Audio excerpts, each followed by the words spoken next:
325واں دن پاک کلام میں سے پڑھیں گے زبور 130، اس کی پہلی آیت سے لے کر 8ویں آیت تک۔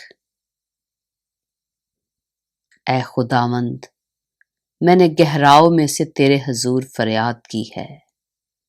اے خداوند، میری آواز سن لے۔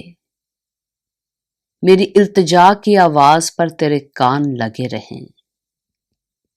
اے خداوند، اگر تو بدکاری کو حساب میں لائے تو اے خداوند کون قائم رہ سکے گا؟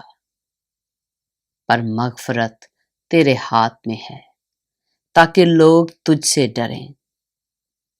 میں خداوند کا انتظار کرتا ہوں، میری جان منتظر ہے اور مجھے اس کے کلام پر اعتماد ہے۔ صبح کا انتظار کرنے والوں سے زیادہ، ہاں، صبح کا انتظار کرنے والوں سے کہیں زیادہ میری جان خداوند کی منتظر ہے۔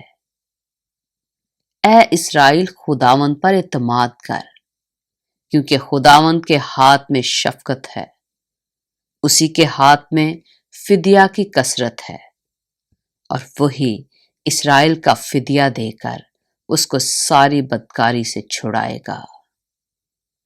پاک کلام کے پڑھے اور سنے جانے پر خداوند کی برکت ہو۔